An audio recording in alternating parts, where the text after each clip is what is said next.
As you may know, this past Friday was Pokemon Day, marking the 30th anniversary of the original Red and Blue games coming out for the Game Boy in Japan. Along with this came a trailer for the 10th generation of games, Pokemon Winds and Pokemon Waves. Now, this was a very short trailer, but that doesn't mean there's not a lot to unpack here. The insanely good visuals, the water animations, the different biomes, the character designs with a freaking hoverboard.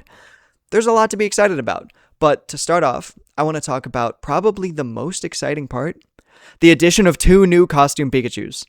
Nah, I'm just kidding. We got new starters! Today, I'm going to be going over each of the starters from these new games, trying to find their real-life counterparts, and using that to make some predictions on what I think the final evolution for each Pokemon will look like. Stick around, and let's talk about it. I'm so sorry, we have to start with my GOAT. He is so good, he is perfect, he's everything I've ever wanted, but I swear to God, if he even thinks of standing on 2 legs, he's going straight back to the puppy mill. Jokes aside, Pombon is such a fantastic Pokemon. To be clear, I don't think any of these starters are bad. I actually think we've got a lot of strong choices here. I just know that, as of right now, Pombon is my favorite. Pombon is, as you might have guessed, the puppy Pokemon. Its name is a combination of Pomeranian and Bonfire, so it's a fire pup, just like a lot of fan favorites like Growlithe and Houndour. It's got a large mane of orange fur around its face, as well as red accents both above and below, which are all made to resemble a campfire. Along with this, the keen-eyed viewers might have noticed it's got toe beans in the shape of the kanji for the word fire, which I think is a really nice touch. While we don't have an official dex entry for this region yet, the Pokemon website does give us a canon entry which states that the area below its throat glows faintly from the heat-generating organ within its lungs. This Pokemon is guileless and friendly. If you're like me and you had to look up the word guileless, let me save you the trip. It means without guile. Guile, on the other hand, means sly or cunning intelligence. It's no longer just judging a book by its cover. This man canonically has no thoughts, lore-accurate, head empty. I also like the specific mention of an organ in its lungs as opposed to other fire types, which simply produce fire. It feels more organic and real when it's given a specific explanation like that, maybe even lending itself to a greater understanding of Pokemon anatomy. Now that we know a little bit about where he's starting, let's try and see where he's going. If you're not keen on hearing about leaks, now might be the time to click off, because we're about to talk about them a fair bit. So, according to leaks, Generation 10's region is set to be based off Indonesia, an island country in southeastern Asia, just above Australia. Now, leaks are to be taken with a big grain of salt, but from the trailer, we can see that, at the very least, they were spot on about this being a tropical setting with many islands surrounding a central landmass. So, how does this relate to Pombon? Well, it's a little hard to make any theories based on the ecology of Indonesia, seeing as Pomeranians are not exactly found in the wild. In fact, their primary habitat seems to be sitting in some lady's purse. So, since Ecology is out, we're going to veer a little bit more into the cultural significance area. And please, for the love of God, if I butcher something in this, feel free to correct me in the comments. I didn't grow up with this culture. I'm just a white guy from the Midwest with access to Google. The direction I think Pombon is going here is toward the king of all spirits in Balinese culture, Barong. Barong is a large quadrupedal spirit often depicted to look similar to a lion or a panther, and is meant to be a representative for good, often doing battle with the demon queen Rongda in an eternal battle between good and evil. This goes along with the Pokédex entry being that Pombon is inherently very friendly. Barong is often depicted with a red face and long flowing white fur, with a shape vaguely reminiscent of a Pekingese dog, which could be a direction that a middle evolution for Pombon goes toward. Additionally, and also most importantly, Barong is a protector spirit, serving as a guardian of forests and sacred places. With all that in mind, I think Pombon's final evolution will be somewhat of a spiritual guardian type dog. Now, unfortunately, I am not a talented artist, so you'll just have to imagine based on my descriptions. However, if you are a talented artist and would like to be featured in one of my videos, feel free to send in some of your fan art, and I'd be really happy to show it off. If the Growlithe line served as a vague reference to guardian dogs in Japan, and Hisui and Arcanine took that a step further, this will take it about 5 steps further. I imagine Pombon's final evolution adorned with jewels and gold, as Barong is often depicted, and with very long flowing fur, of course complete with fire motifs. Also similar to Barong, it would likely have a very strong and intimidating presence, though somewhat friendly as well, given that it's the spirit of good. If we're leaning more into spiritual inspiration, Pombon's final evolution would very well be our first dual-type fire and fairy Pokemon. given that Pokemon with spiritual significance are often depicted with the fairy typing, like the Tapus being island deities or Xerneas being the guardian of life.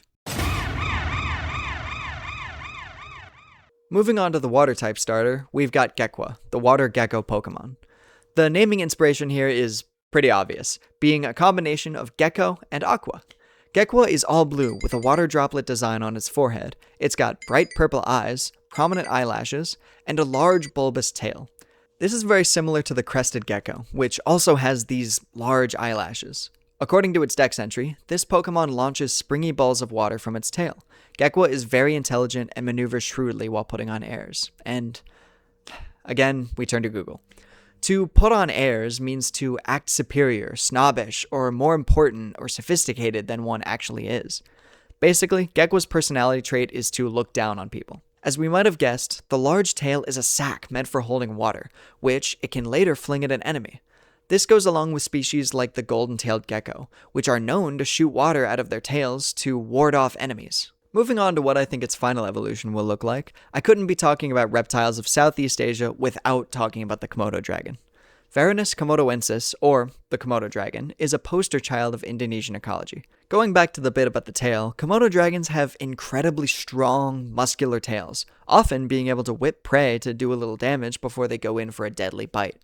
Indonesia is the only place in the world where it can be found in the wild, and it also happens to be the largest lizard alive today. Moreover, the Komodo dragon is semi-aquatic, meaning it's already got water-type aesthetics. If this is the case, Gecqua's final evolution will somewhat resemble a water-type Skeledirge, being a very long and intelligent lizard. Its intelligence also makes sense for Komodo dragons, because they are known to be some of the most intelligent reptiles in the world, being able to plan ambushes on prey and work together in social structures. I also think that this typing would be water poison, as Komodo dragons are extremely venomous. This typing also might be a good reason for Gecqua's eyes to be such a vibrant purple color, instead of the black eyes that the other two starters have. A common misconception is that Komodo dragons are not venomous, and instead just have very disgusting mouths, and things that they bite die from infection. This belief comes from looking at prey species like water buffalo, which would survive a Komodo dragon bite, but later die from sepsis. This actually comes from these animals' instincts to seek water when being attacked, though this water would contain lots of harmful bacteria, which would immediately get into the open wound left by the Komodo dragon attack.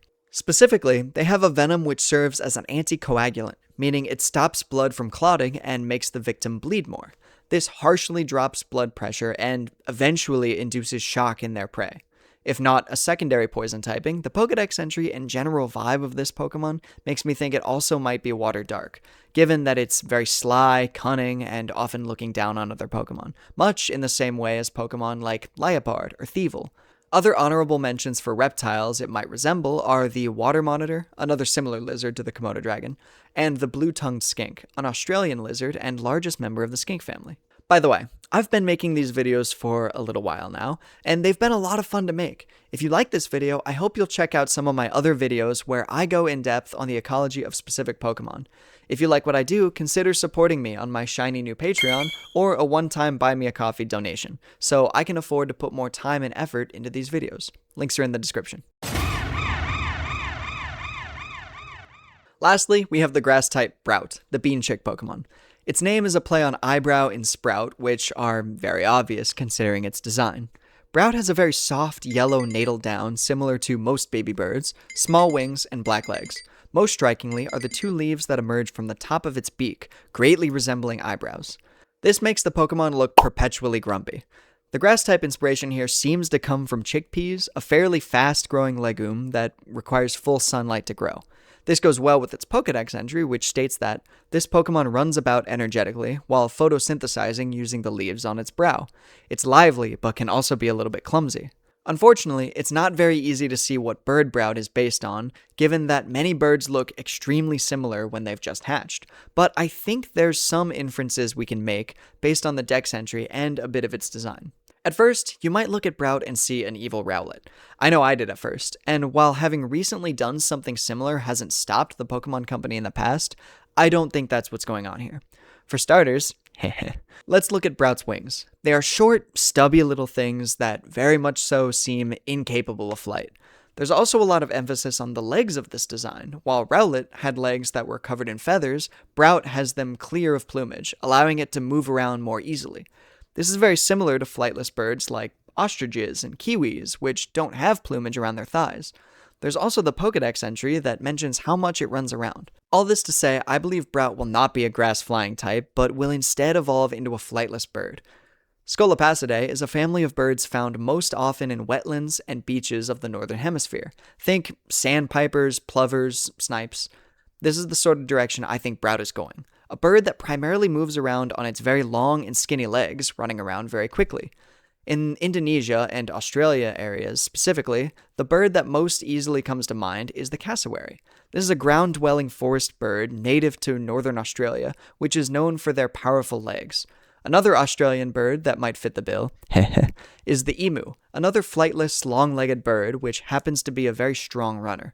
One example of this is Flittle, a Pokemon that shares a passing resemblance to Browt and goes on to evolve into a Spathra, a Pokemon based on ostriches, another long-legged, flightless bird. This long, strong legs thing reminds me of a different flightless bird starter, Torchic, which evolves into the fan-favorite Blaziken. If Browt is at all similar, we can expect it to gain the grass fighting type, using its powerful legs to strike out at enemies with extreme speed. Now, I know we already have a couple of grass fighting starters, though that's never dissuaded the Pokemon Company from doing something in the past, but some other options might be grass electric, given the color of its plumage, or, yes, grass flying, given that it is a bird Pokemon. Generation 10 promises to be big for the franchise. I'm a little bittersweet about the 2027 release date. I mean, I'm happy because that means they're taking their time to work on it and make it a lot of fun, but I also want to play it right now, which is hard. These are just a couple of my theories, and if even one of them is even vaguely correct, I will be so incredibly happy. But if you've got different theories on where you think the starters are going, please feel free to leave a comment down below. And I'll see you next time on the Pokecologist.